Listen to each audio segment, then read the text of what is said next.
Nah,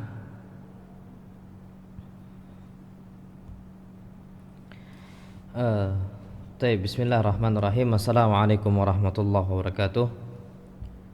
Alhamdulillah wassalatu wassalamu ala Rasulillah. Hayyakumullah wa bayyakum wa saddadanillah wa iyyakum al khairi wal huda mahayyina. Wa as'aluhu bimannihi wa karamihi yaj'alani wa iyyakum min ahli al-ilmi wal qur'ani tadabbur wa fikha innahu ala kulli syai'in qadir wa bil ijabati jadir. Taib ayuhal ikhwatul kiram, ana pertama mohon maaf ini kayaknya nggak tahu nih sinyal nih gimana karena ana di pelosok memang di ujung dusun gitu kan. Di pelosok kampung ya, Mas Fian tahulah kondisi, udah pernah kesini, masya Allah, di tengah-tengah hutan kita. Jadi ana nggak tahu kondisi sekarang siaran ini lancar atau enggak. Lancar enggak ya Mas Fian ya? Afwan. Ah, lancar alhamdulillah. Naam, taib. Alhamdulillah. Naam. Taib. Insyaallah subhanahu wa taala kita akan membahas tema kali ini tentang masalah tazkiyatun nafas, bekal menuju rumah Allah subhanahu wa taala. Taib, ayuhal ikhwatal kiram, ini tema memang penting sekali untuk mensucikan jiwa kita, membenahi diri kita, apalagi mengenai bekal menuju rumah Allah subhanahu wa taala. Karena memang jiwa manusia itu ada dua sisi. Kita perlu tahu manusia dilahirkan itu ada dua sisi, masya Allah tabarakallah. Ada sisi baik, ada sisi buruk. Itu setiap jiwa seperti itu. Setiap manusia kadang baik, kadang buruk. Suatu saat nanti dia baik, suatu saat dia buruk. Iman naik, iman turun. Al imanu yazidu wa yanqus dan sebagainya. Jadi jiwa manusia itu ada dua sisi. Maka Allah Subhanahu wa taala berfirman, "Qad aflaha man zakkaha wa qad khaba man dassaha." Telah beruntung orang yang memperbaiki jiwanya, membersihkan dirinya, wa qad khaba man dassaha, dan telah merugi orang yang mengotori jiwanya. Ayuhal ikhwatul kiram, wallahi ana uqsim billahil azim, ana bersumpah atas nama Allah Subhanahu wa taala yang maha besar, orang yang jiwanya kotor itu berat sekali untuk berangkat ke rumah Allah Subhanahu wa taala. Dia memiliki harta, dia memiliki kemampuan, dia memiliki hal-hal yang tidak dimiliki oleh orang lain, ternyata masih banyak yang tidak mau berangkat ke rumah Allah Subhanahu wa taala. Dan ini nyata, fakta seperti itu. Dan ada juga yang berangkat, ada, tapi ternyata ketika berangkat riaan, tujuannya agar dilihat oleh manusia, atau sum'atan, atau membuat nama dia itu baik di mata manusia, itu ada. Maka dari itu pensucian jiwa itu penting untuk bekal kita di sana nanti. Apa tujuan kita ke rumah Allah Subhanahu wa taala? Karena rumah Allah Subhanahu wa taala itu banyak sekali. Tapi rumah Allah yang kita kunjungi itu ada tiga yang sangat spesial di atas muka bumi Allah Subhanahu wa taala. Pertama, yang paling utama, Al-Masjidul Haram, kemudian yang kedua Al-Masjid An-Nabawi, ketiga Al-Masjid atau Baitul Aqsa. Al-Masjidul Aqsa atau Baitul Maqdis. Dan ini masya Allah tabarakallah rahman, tidak semua orang itu Allah Subhanahu wa taala memberikan rezeki kepada mereka untuk menziarahi tiga masjid itu. Dan itu memang berat sekali. Kita harus mengeluarkan tenaga, kita harus mengeluarkan harta, kita harus mempersiapkan semuanya untuk ke sana. Maka dari itu ayuhal ikhwatul kiram, ketika kita ini berusaha untuk mensucikan diri kita, memperbaiki diri kita, dan mengisi jiwa kita dengan memperbanyak amalan ketaatan dan kebaikan di hadapan Allah Subhanahu wa taala, serta kita menjauhi jiwa kita dari segala keburukan, insya Allah kita beruntung. Sesuai dengan firman Allah Subhanahu wa taala, qad aflaha man zakkaha, telah beruntung orang yang dia itu mensucikan jiwanya.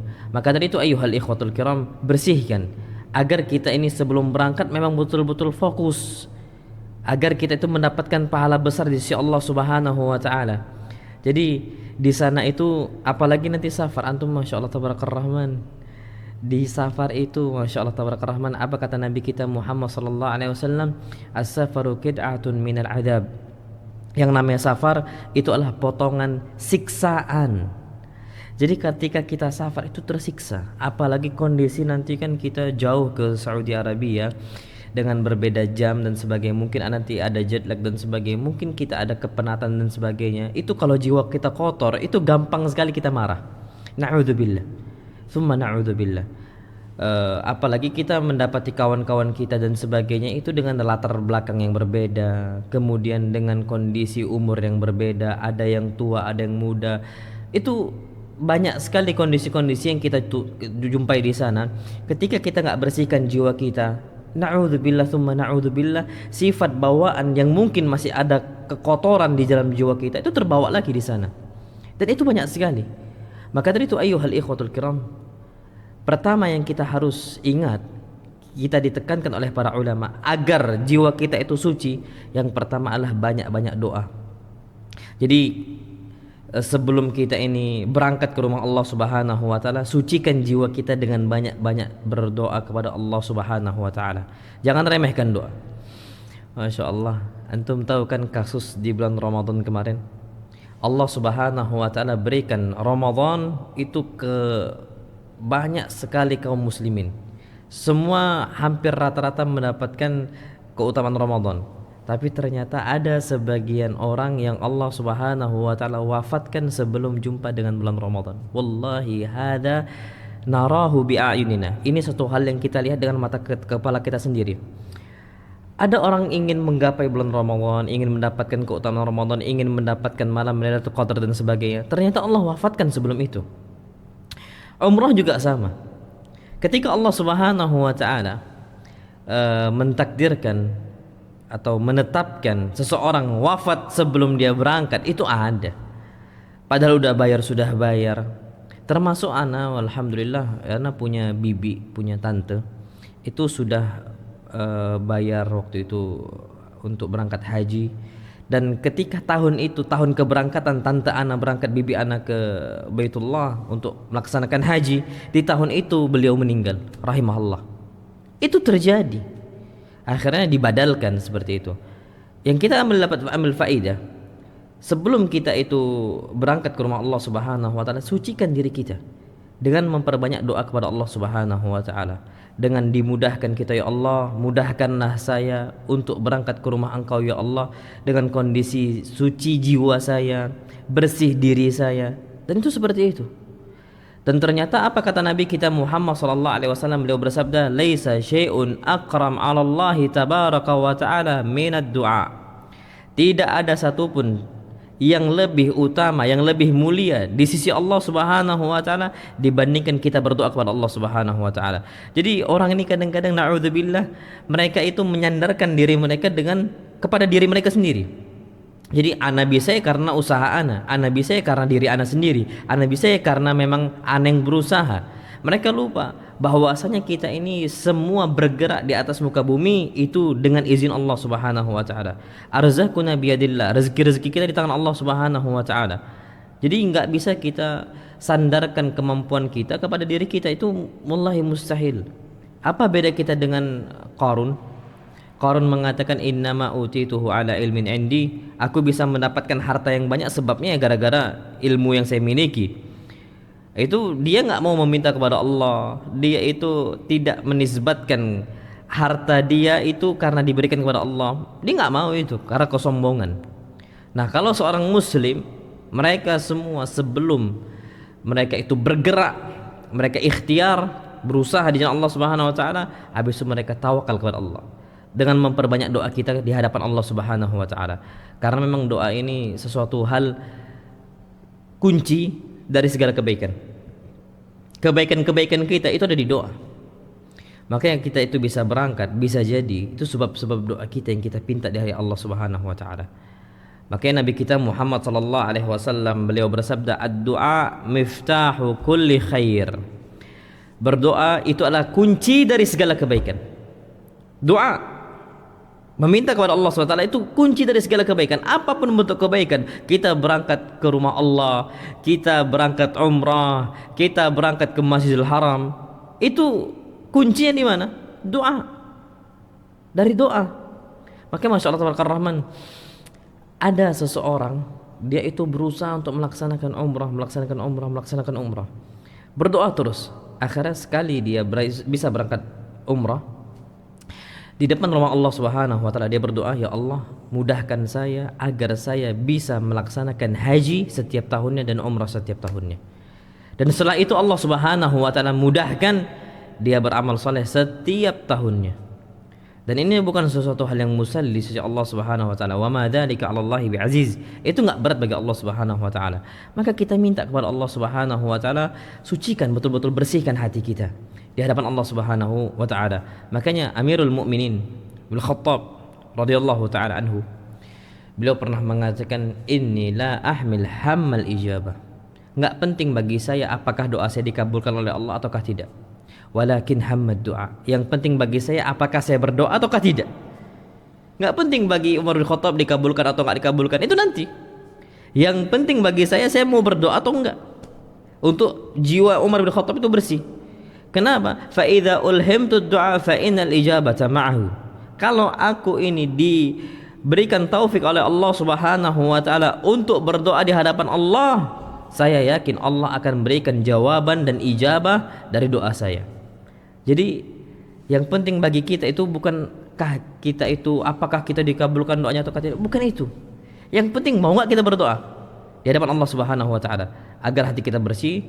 Makanya Masya Allah Tabarakallah Rahman, terus minta kepada Allah dengan mensucikan jiwa kita. Karena antum wallahil adim, kita enggak akan bisa mau mensucikan diri kita sendiri dengan usaha sendiri, itu enggak akan bisa tanpa taufik dari Allah. Makanya hatta Nabi kita Muhammad sallallahu alaihi wasallam, beliau meminta tolong kepada Allah, berdoa di hadapan Allah Subhanahu wa taala agar Allah mensucikan jiwanya. Jadi Nabi kita Muhammad sallallahu alaihi wasallam ikhtiar, tapi yang penting beliau sallallahu alaihi wasallam juga meminta kepada Allah agar dimudahkan hatinya, dibersihkan oleh Allah Subhanahu wa taala. Apa doanya? Doanya hampir rata-rata kita hafal. Dalam riwayat Imam Muslim,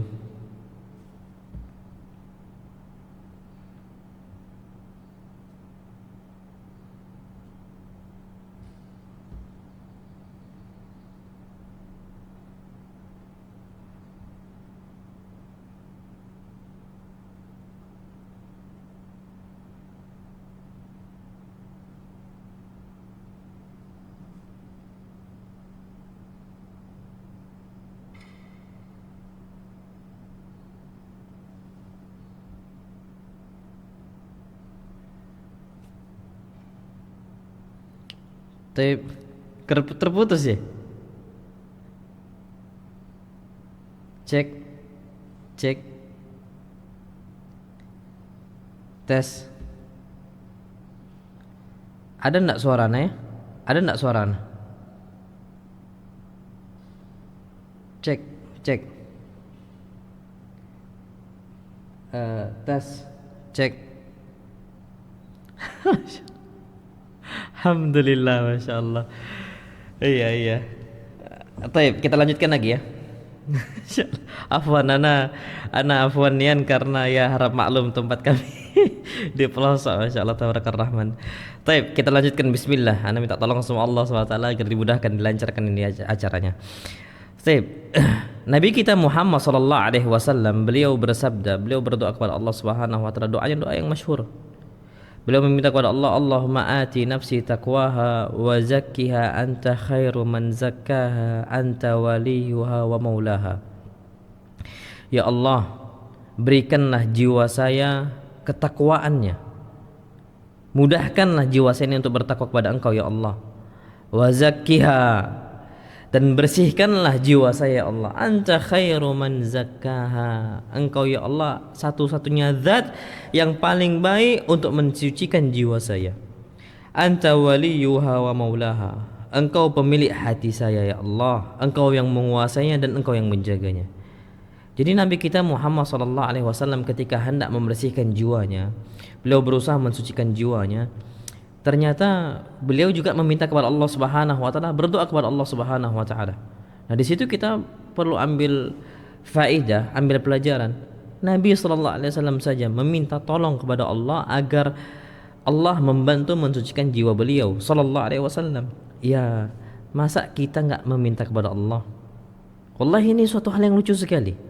Kalau kita memang enggak mau berdoa kepada Allah untuk membantu mensucikan jiwa kita, ini lucu sekali. Ya wajarlah kita ini ternyata sulit untuk taat kepada Allah, ternyata malah kebalikannya dimudahkan untuk bermaksiat kepada Allah Subhanahu wa taala. Na'udzubillah. Maka minta terus kepada Allah, Allahumma ati nafsi taqwaha wa zakkiha anta khairu man zakkaha anta waliyuha wa mawlaha. Dalam doa lain Nabi kita Muhammad sallallahu alaihi wasallam bersabda, Allahumma ya muqallibal qulub, ya Allah zat yang maha membolak-balikkan hati, tsabbit qalbi ala dinik, ya Allah tetapkanlah hati saya di atas agama Engkau. Minta kepada Allah SWT. Jadi sampai nanti kita di umrah, kita umrah sampai di sana nanti di Mekah dan Madinah, kita meminta kepada Allah SWT agar terus taat kepada Allah. Jadi imannya itu semakin naik terus seperti itu, masya Allah tabarakar rahman. Dan itu tidak gampang, wallahi nggak gampang. Ana pernah membimbing umrah, masya Allah. Ternyata ana sudah sampaikan, Pak, ibu-ibu, kita ini di rumah Allah Subhanahu wa taala, di kota Nabi kita Muhammad sallallahu alaihi wasallam, tolong dijaga sebaik mungkin agar kita terus taat kepada Allah Subhanahu wa taala. Ada kalanya mereka di sana malah nggak dekat sama Allah. Ana ambil contoh, laki-laki semisal. Laki-laki kan diperintahkan oleh Nabi kita Muhammad sallallahu alaihi wasallam untuk berangkat ke masjid, untuk sholat berjamaah. Apalagi kita tahu sholat berjamaah itu 27 kali lipat pahalanya dibandingkan orang sholat sendirian. Apalagi berjamaah di Masjidil Haram, itu besar sekali, kalikan 100.000 kata Nabi kita Muhammad sallallahu alaihi wasallam. Jadi 270.000 kali lipat pahalanya. Ana sudah sampaikan, Pak, kita ini sekarang di Mekah, kita ini di dekat di samping rumah Allah SWT, Masjidil Haram, di samping Ka'bah. Datang Pak kalau udah azan ke masjid Allah Subhanahu wa taala. Ternyata ada kalanya ana jumpai satu orang, dua orang nggak berangkat gitu. Ana tanya, Pak, ayo berangkat kita nih, waktu cuman singkat kita di sini. Ternyata nggak berangkat. Wallahi hadza khusranun mubin. Ini satu hal yang kerugian nyata sekali, masya Allah. Kita keluarkan biaya yang besar, pahalanya kita udah di depan pahala Allah Subhanahu wa taala, kita sia-siakan seperti itu. Na'udzubillah. Makanya kita ini penting untuk bertakwa kepada Allah. Di sana ketika nyampe di sana, kita doa kepada Allah SWT, Allahumma ati nafsi taqwaha wa zakkiha anta khairu man zakkaha. Ya Allah, sucikan saya. Kalau saya berangkat untuk ke masjid Engkau, ya Allah, mudahkan ya Allah. Makanya Allah membolak-balikkan hati. Gampang sekali kita sekarang semangat. Naam sahih. Ibu-ibu dan bapak-bapak sekarang semua semangat. Wallahi sahih. Nanti sampai sana, syaitan itu akan berusaha memberikan was-was untuk malas. Itu ada kalanya, na'udzubillah. Makanya itu satu hal yang istilahnya rugi sekali, jiwanya masih kotor. Maka minta kepada Allah Subhanahu wa taala ketetapan hati.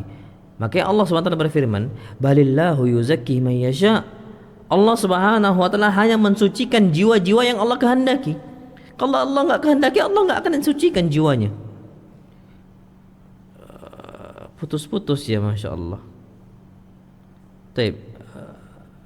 Ini ada dapat kabar dari Ibu Ida Farida putus-putus nggak sekarang? Afwan, putus-putus nggak sekarang? Ana nggak tahu nih. Memang agak susah sinyal di sini. Ah? Putusnya parah ya?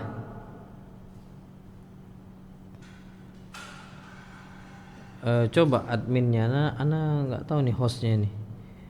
Putusnya terlalu parah ya?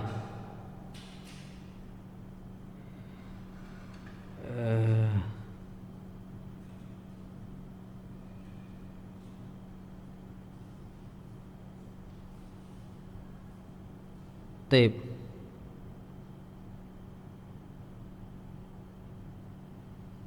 Ini sekarang putus nggak ana? Ana bicara ini putus nggak sekarang? Afwan. Taib, ana teruskan ya, bismillah. Nanti kalau seandainya nggak jelas, nanti antum bisa lihat nanti di, mungkin ada rekamannya, atau nanti ana ada juga di YouTube, nanti ada insyaallah subhanahu wa taala. Nanti akan di-share insyaallah, mudah-mudahan. Kalau ana ternyata menyampaikan ini putus-putus, masyaallah tabarakallah rahman. Taib, kita kembali ke tema, kita teruskan lagi. Jadi ternyata Allah Subhanahu wa taala berfirman, balillahu yuzakki man yasha. Allah Subhanahu wa taala mensucikan jiwa-jiwa yang Allah kehendaki. Kalau Allah tidak mau sucikan, nggak akan suci. Dan akan berat untuk taat kepada Allah Subhanahu wa taala. Dibuat berat sama Allah Subhanahu wa taala. Makanya jangan sampai kita itu ternyata menjadi jiwa-jiwa yang kotor. Dan itu akan menjadi sesuatu hal yang merugi bagi kita.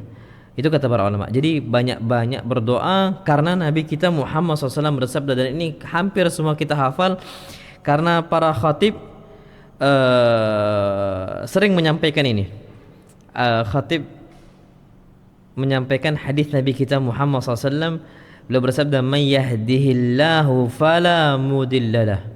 Barang siapa yang Allah kasih hidayah, dimudahkan untuk taat kepada Allah, fala mudhillalah, tidak ada yang bisa menjadikan dia menyimpang. Sebaliknya, wa may yudlil fala hadiyalah. Dan barang siapa yang Allah jadikan dia ini menyimpang, fala hadiyalah, tidak ada satupun yang bisa membuat dia menerima hidayah. Enggak bisa. Jadi inti di mana? Di Allah Subhanahu wa taala. Kunci itu di Allah Subhanahu wa taala. Maka minta taufik agar kita dimudahkan untuk bertakwa kepada Allah Subhanahu wa taala. Nah, wallahu alam bisawab. Jadi yang pertama, kita harus banyak-banyak doa agar hati kita disucikan oleh Allah Subhanahu wa taala. Tapi ana berharap ini mudah-mudahan suaranya lancar ini. Ana enggak tahu, ana tolong kabarin ya kalau seandainya putus lagi, tolong kabari. Tapi kemudian yang kedua, agar kita itu dimudahkan hati kita disucikan, Allah Subhanahu wa taala kasih kunci, rajin-rajin kita ini dekat dengan Al-Qur'an. Walhamdulillah, Allah bantu kita berangkat umrah itu bulan Syawal, pas di bulan setelah bulan Ramadan.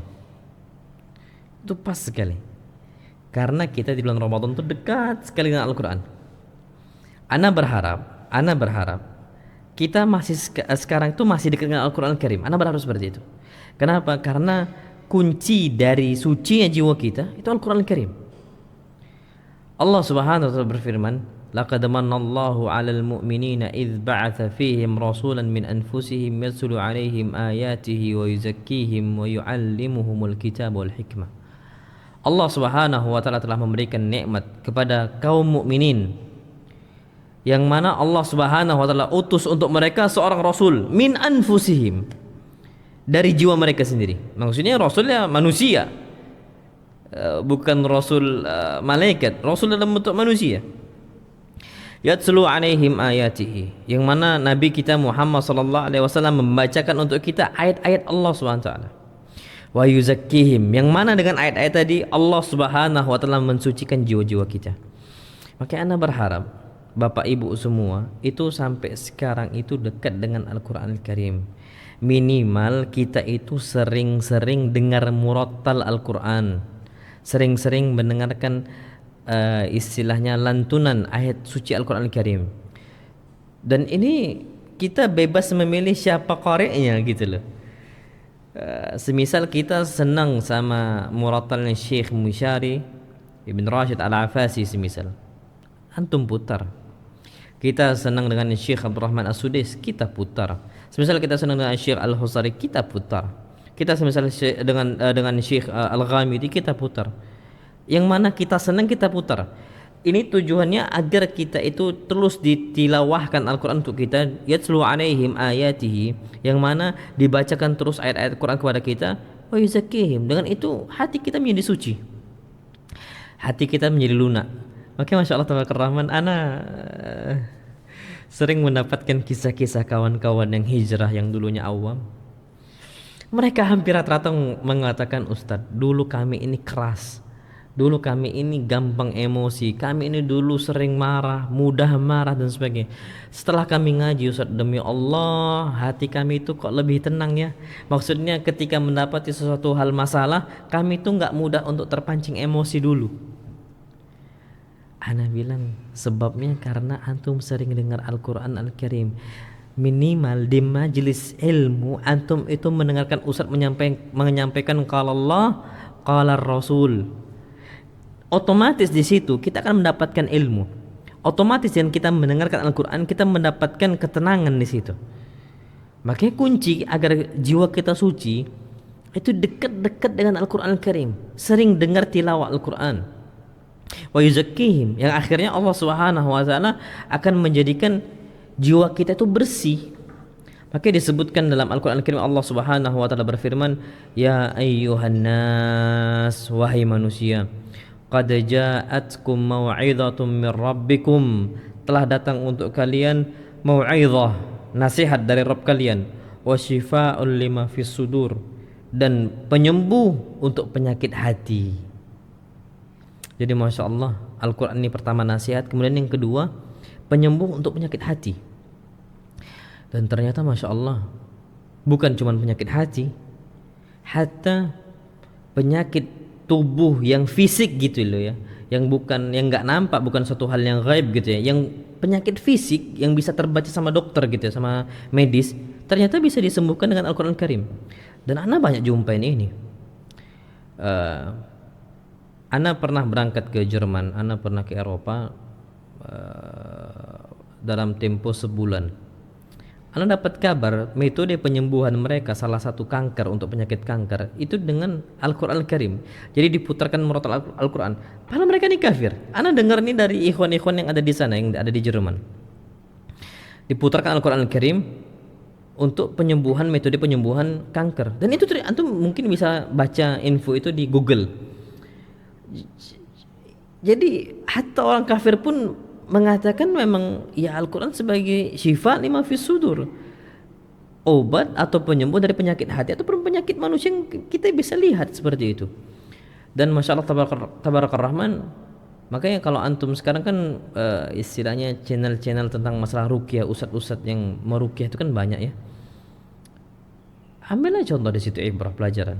Hatta penyakit kanker itu pun bisa disembuhkan dengan salah satu wasilahnya adalah dengan ruqyah.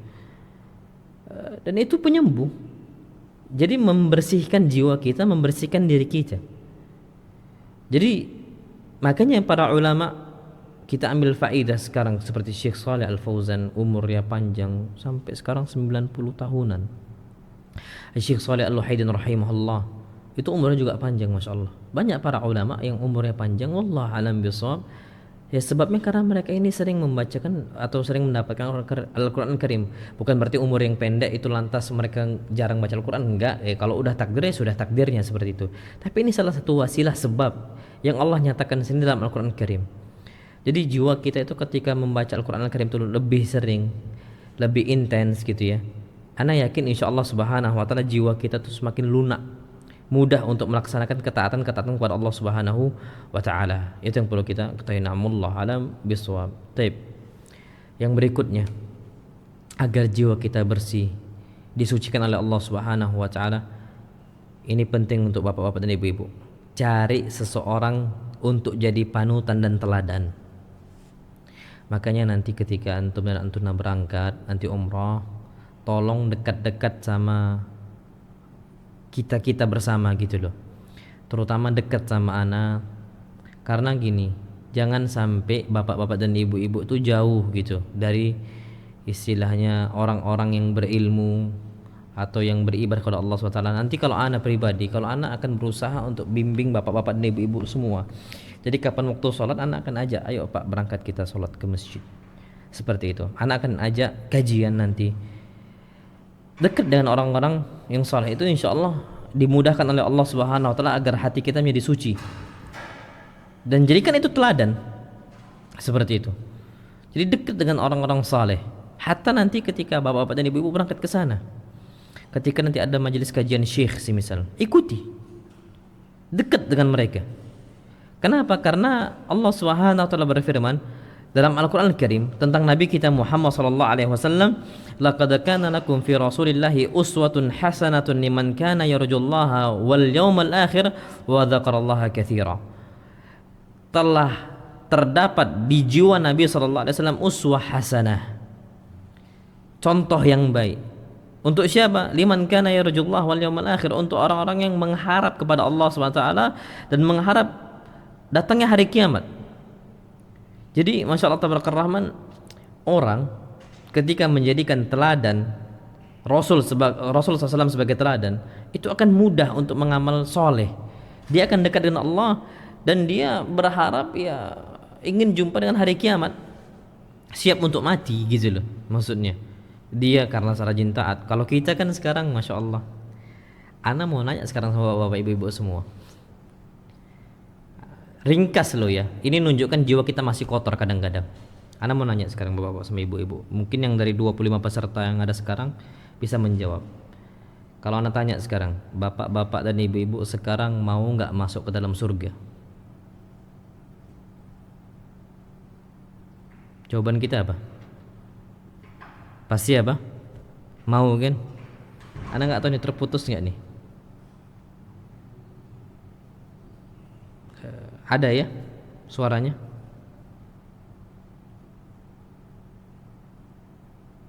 Atau terputus beneran ini? Ada ya, masya Allah. Ana mau nunjukkan bapak-bapak dan ibu-ibu semua, mungkin kadang-kadang jiwa kita kotor. Kalau ana tanya, mau nggak kita masuk dalam surga? Ana yakin 100% jawaban kita mau. Taib. Pertanyaan yang berikutnya, mau nggak sekarang masuk surga? Apa jawaban kita? Jangan. Kenapa kita jawab jangan?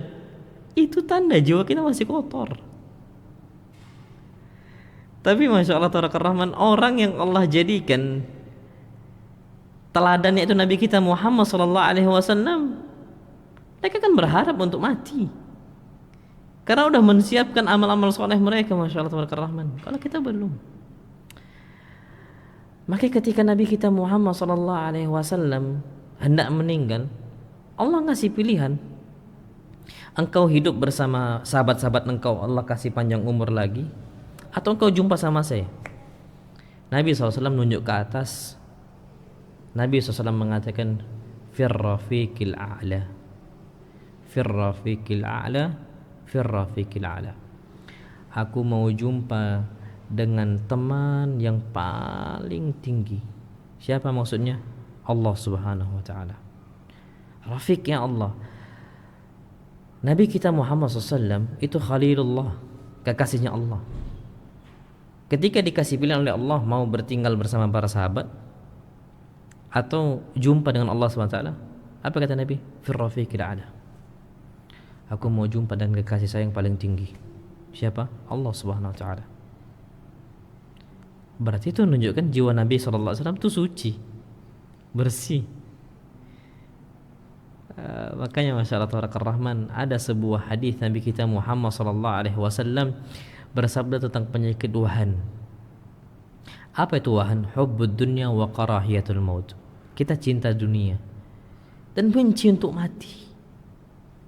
Kenapa takut kita? Masya Allah tabarakallah. Karena kita ingin berusaha dunia, ngumpulkan dunia sebanyak-banyaknya. Dan kita enggak berikan itu untuk Allah Subhanahu wa taala. Maka ana bersyukur kepada bapak-bapak dan ibu-ibu yang telah mengeluarkan hartanya untuk ke rumah Allah Subhanahu wa taala. Minimal kita akan berhujah di hadapan Allah, ya Allah, saya pernah ke rumah Engkau ya Allah, saya mengeluarkan harta saya untuk di jalan Engkau ya Allah, demi untuk mengunjungi rumah Engkau ya Allah, agar saya bisa beribadah kepada Engkau ya Allah. Itu hujah bagi kita di hadapan Allah Subhanahu wa taala. Ana bersyukur kepada kawan-kawan yang mengeluarkan harta yang besar, yang mana masya Allah tabarakallah rahman, ana lihat nggak semua orang dimudahkan untuk seperti itu. Maka jadikan panutan, jadikan Nabi kita SAW itu panutan. Seperti ya Rasulullah SAW itu pertama. Kemudian siapa? Ya pewaris Rasul, pewaris Nabi lah. Siapa pewaris Nabi? Para ulama. Jadikan mereka panutan. Oh ustadznya berangkat ke masjid, berangkat. Oh ustadznya ngaji Quran, bawa Quran. Oh ustadznya ini masya Allah ternyata sholat rajin. Jadikan itu panutan, masya Allah rahman. Kita butuh itu. Maka ada sebuah hadis Nabi kita Muhammad sallallahu alaihi wasallam bersabda dalam hadis yang sahih, inna min ibadillah idza ru'u dzikrallah. Ada dari hamba-hamba Allah Subhanahu wa taala, kapan mereka ini dilihat, wajah mereka dilihat, dzikrallah. Orang yang melihatnya itu langsung ingat Allah, langsung semangat gitu loh. Masya Allah. Itu ada. Anda punya beberapa dosen gitu ya, Anda punya beberapa guru. Di antaranya Ustadz Syafiq Reza Basalamah. Alhamdulillah, ana tuh kalau ngingat lihat beliau ya, kondisi kesaran beliau, ana tuh langsung masya Allah tabarakallah mengingat Allah langsung. Kenapa? Beliau itu jiwa semangat juangnya itu besar sekali. Ana tahu beliau kalau udah hari Jumat, Sabtu, Ahad, beliau safar jauh-jauh masya Allah. Ketika hari Senin, beliau langsung masuk tepat waktu. Pagi-pagi masuk pagi. Semisal masuknya jam 7:30, masuk 7:30. Di lokal kelas sudah langsung masuk beliau. Hafizahullah. Dari situ kita bisa tergambar. Itu jadi panutan kita loh. Kalau ustadznya semangat gitu loh. Kalau ustadz kami semangat, masa kami nggak semangat? Masa kami leha-leha? Masa kami malas-malasan? Yang beliau umurnya lebih tua, yang beliau ternyata kondisinya lebih sulit dari kita terkadang, mereka semangat, masa kita nggak semangat? Nah, jadikan panutan itu. Gimana mereka ini bisa dekat dengan Allah? Bagaimana mereka bisa membagi waktunya untuk Allah? Jadikan itu panutan. Bagaimana mereka mensucikan jiwa mereka sendiri? Bagaimana mereka menghidupkan malam mereka? Bagaimana mereka menghidupkan keseharian mereka? Ikuti Nabi kita Muhammad SAW. Makanya ketika kita mendapati ustadz-ustadz kita mencontoh Nabi, jadikan mereka ini qudwah. Jadikan mereka ini panutan bagi kita. Makanya disebutkan dalam Al-Quran Karim, Allah Subhanahu wa taala berfirman, "Qul in kuntum tuhibbunallah fattabi'uni yuhibbukumullah." Katakanlah wahai Muhammad, kalau memang kalian ini mencintai Allah, fattabi'uni. Katakan kepada umat engkau, ikuti saya, ikuti ajaran Nabi SAW, yuhibbukumullah. Niscaya Allah akan mencintai kalian. Dengan cara apa? Ya jadikan qudwah orang-orang saleh bagi kita. Orang-orang yang dekat dengan Allah itu qudwah bagi kita. Makanya masya Allah tabarakallah rahman, ada beberapa ikhwan panutannya itu bukan sekedar ustadz, jamaah yang soleh gitu loh. Ikhwan ini cerita, Ustaz, masya Allah, ana lihat fulan, bapak fulan itu kok jadi semangat ibadahnya masya Allah tabarakallah rahman. Padahal beliau ini baru hijrah Ustaz, tapi semangat. Itu kita bisa jadi panutan. Jadi panutan kita itu siapa saja yang dekat dengan Allah Subhanahu wa taala, yang nyembah Allah ala basirah, di atas ilmu. Itu kita jadikan panutan. Itu yang bisa membuat jiwa kita lebih bersih, jiwa kita lebih suci, dan lebih mudah kita itu tunduk kepada Allah Subhanahu wa taala. Sekarang kan kalau kita muhasabah gitu ya, kan ada tema muhasabah nanti di sana. Kalau kita muhasabah diri, kenapa ya kok jiwa kita tuh kok mudah untuk maksiat, susah untuk taat? Sebenarnya kuncinya tanyakan diri kita. Siapa panutan kita? Siapa qudwah kita? Siapa yang kita idolakan? Kalau kita rajin maksiat, sulit taat kepada Allah, sulit beribadah, tanyakan siapa qudwah kita. Kalau qudwah kita Nabi kita Muhammad SAW, kalau qudwah kita Syekh fulan, Ustadz fulan, yang mereka ini menyembah kepada Allah SWT dengan rajinnya, nggak mungkin kita futur. Ada futurnya, ada ketika kita melihat mereka, jadikan mereka ini qudwah, naik lagi iman kita. Tapi kalau ternyata kita rajin maksiat dan sulit beribadah, ya tanyakan siapa qudwah kita, siapa panutan kita, yang kita idolakan itu siapa. Dan ternyata banyak kalangan kita yang mengidolakan orang-orang kufar, semisal orang-orang yang nggak beriman kepada Allah secara aslinya, yang memang aslinya mereka bukan Islam. Mereka minum khamr, itu yang kita idolakan. Mereka yang merokok, itu yang kita idolakan. Mereka yang bermain dengan biduanitanya, itu yang kita idolakan, na'udzubillah. Mereka yang jauh dari Allah, itu kita idolakan. Mereka yang nggak nampak ketika beribadah kepada Allah, itu yang kita idolakan. Dan banyak sekali, na'udzubillah. Ya wajar lah, kita itu kondisinya jauh dari Allah Subhanahu wa taala dan sulit beribadah. Kenapa? Karena kita salah berpatokan dengan qudwah. Berpatokan dengan idola kita itu salah, siapa yang kita jadikan idola. Makanya nasihat ana untuk para ibu-ibu dan para bapak-bapak semua, jadikan kita ini insyaallah jiwa kita lebih dekat dengan Allah. Dan untuk ibu-ibu insyaallah nanti ada istri ana juga berangkat insyaallah. Dan alhamdulillah istri ana juga tamatan pondok juga, alhamdulillah. Nanti mungkin bisa dicontoh gimana keseharian, gimana kita menghabiskan waktu kita dan sebagainya. Walaupun ana bukan contoh yang terbaik, wallahi enggak.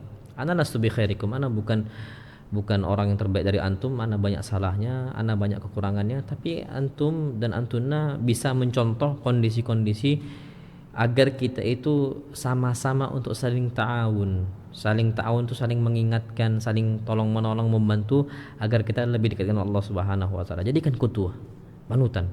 Makanya ana sendiri ketika melihat jamaah yang semangat daripada ana katakan kalau orang awam saja bisa semangat, masa kita nggak semangat? Itu bisa jadi qudwah. Itu bisa kita contoh. Semisal anak kecil, Masya Allah Tabarakallah Rahman, anak kecil aja rajin semisal ke masjid, masa kita yang sudah tua yang mau menghadap Allah Subhanahu wa taala ternyata malah jauh dari Allah Subhanahu wa taala. Itu kita bisa ambil contoh qudwah anak-anak kecil. Ternyata ada banyak anak kecil yang hafiz Quran, ya hafiz cilik seperti itu. Akhirnya ketika kita melihat kondisi mereka semangat untuk dekat dengan Allah, disitulah hati kita semakin luluh gitu loh untuk dekat dengan Allah Subhanahu wa taala. Jadi itu tazkiyatun nafs, langkah-langkah, beberapa langkah yang ana sebutkan agar jiwa kita menjadi jiwa yang suci di hadapan Allah Subhanahu wa taala. Wallahu alam bissawab. Terakhir yang ana mau ingatkan agar jiwa kita terus dijaga oleh Allah kesuciannya, jauhi dosa, hatta dosa kecilnya. Wallahi jauhi dosa agar kita ini jiwa kita suci. Jauhi dosa. Kenapa? Karena setiap dosa, semua dosa pasti ada efek candu. Percaya sama ana. Wallahil adim. Percaya sama ana, semua dosa ada efek candu. Jangan dikira dosa yang ada efek candunya cuman dosa narkoba, cuman dosa obat-obatan, cuman dosa khamr. Enggak, semua dosa ada efek candu. Hati-hati. Itulah yang membuat jiwa kita jadi kotor. Mana buktinya?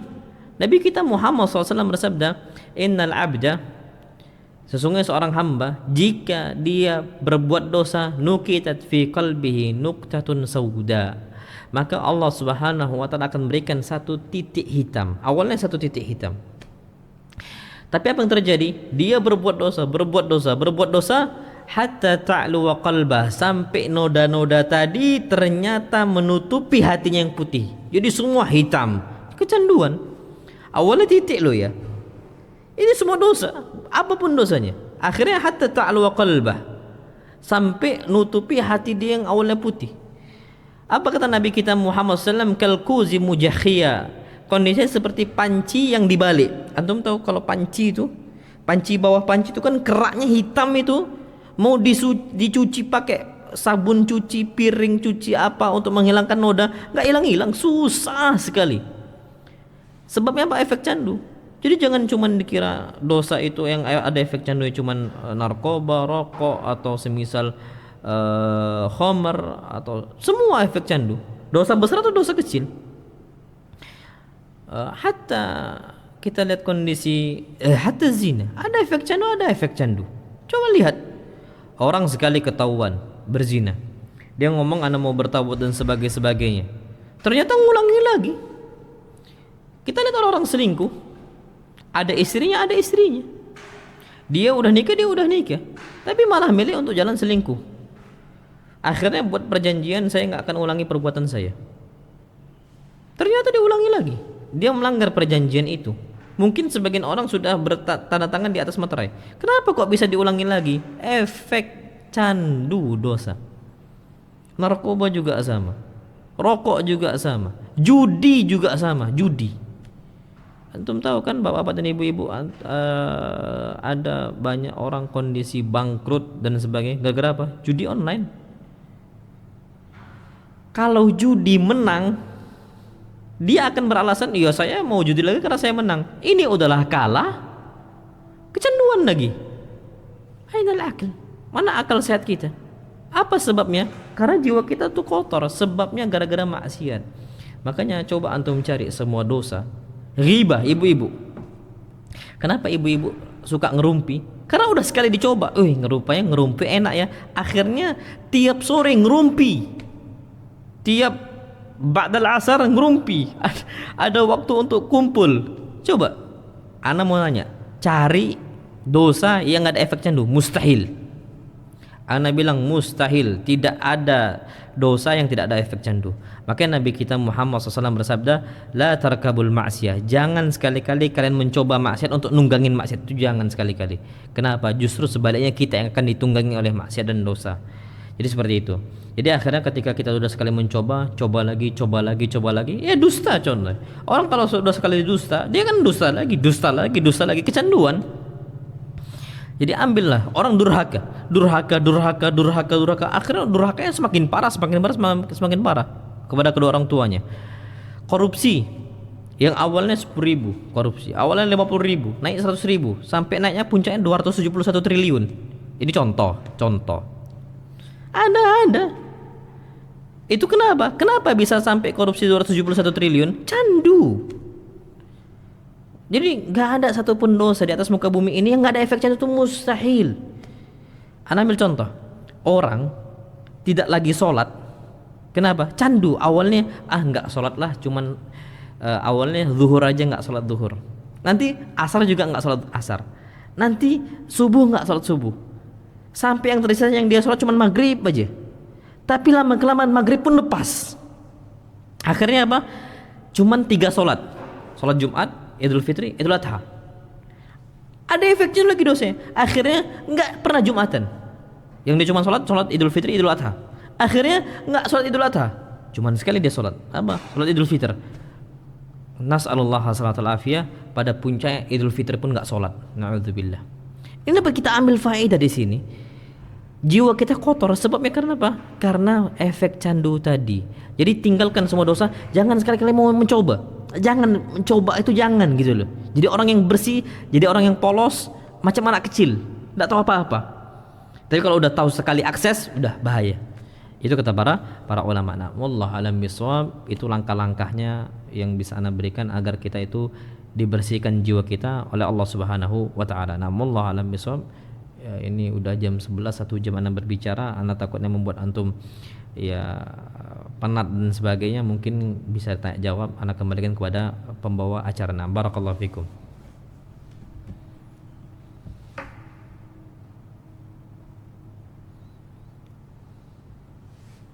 Nah, sama-sama.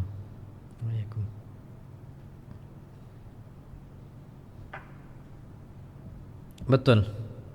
Betul.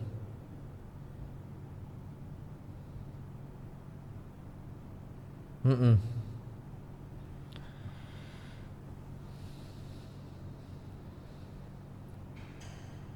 Nah, fadhal.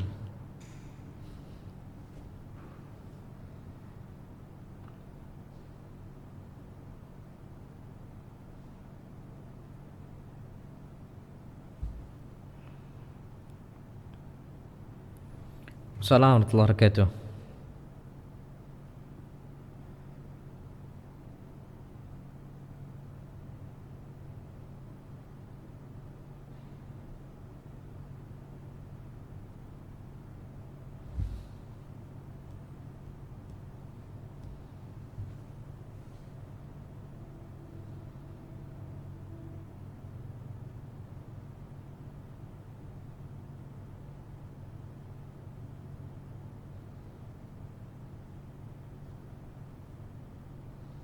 Hmm.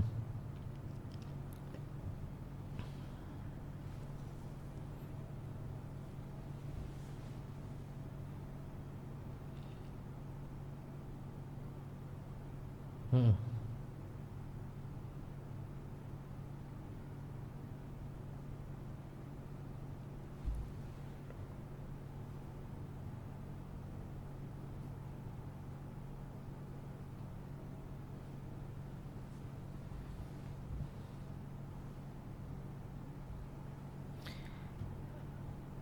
Assalamualaikum warahmatullahi wabarakatuh. Taib, untuk masalah minum pil penunda haid atau istilahnya yang nahan haid, mencegah haid, Ana sudah nulis itu di situs pribadi Ana abdurrahmanamir.com itu.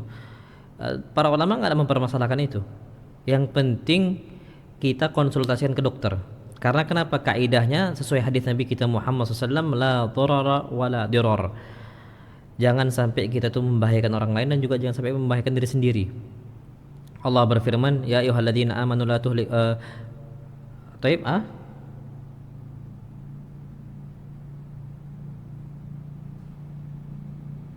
Taib, ana jelaskan lagi.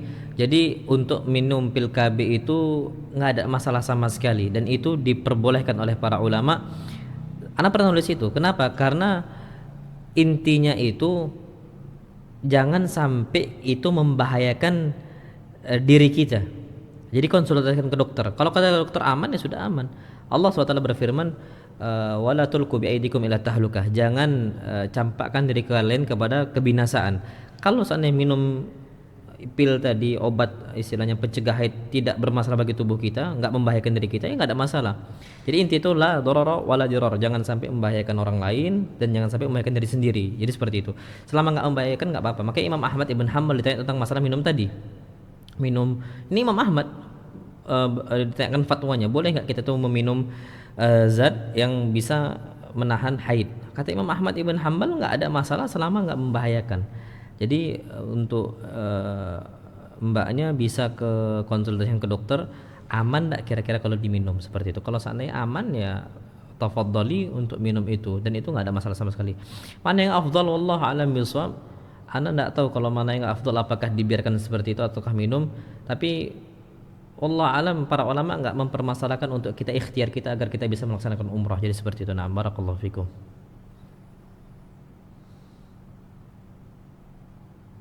Wa iyyakum wa iyyakunna.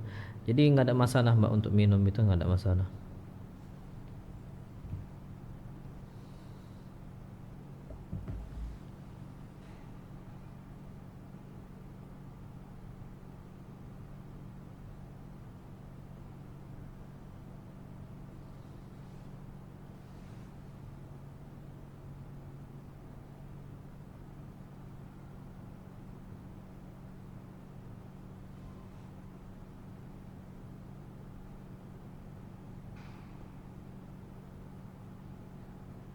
Jadi fadhal nih kalau ada yang lain.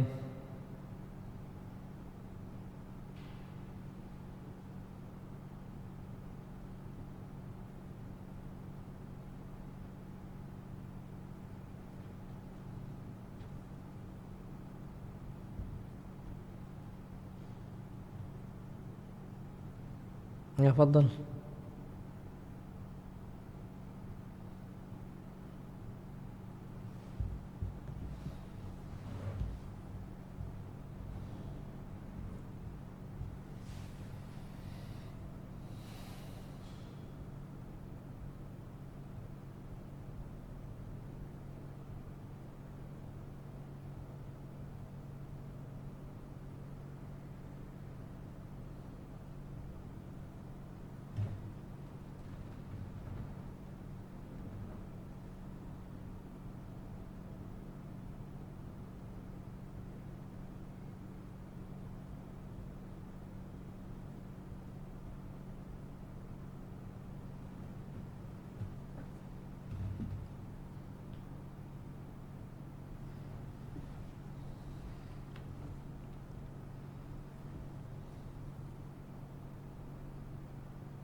Ana nggak, Ana belum belum menerima ini nih, apa jadwal jadwal keberangkatan. Ana nggak tahu apa kita ke Madinah dulu atau gimana. Ana belum ngecek di grup. Iya, Ana belum lihat. Afwan. Apa sudah di-share ya di grup? Ana belum lihat ini. Oh, ada ya? Oh iya, berarti di atas, di pesawat.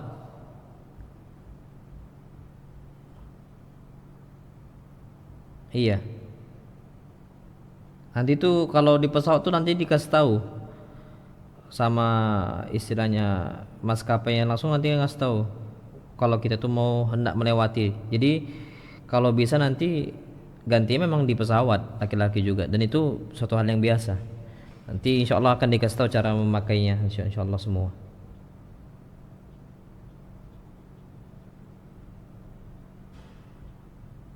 Nah,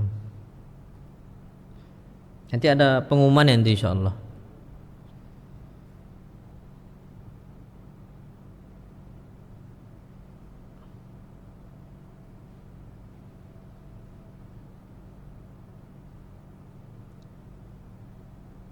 Ya, insyaallah nanti ana jelaskan insyaallah.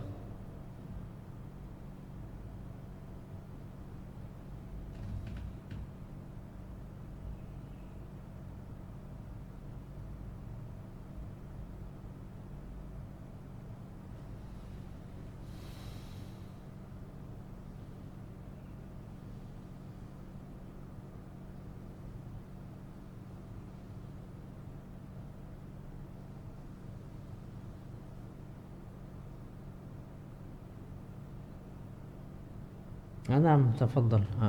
Ana kembalikan ke pembawa acara ke MC.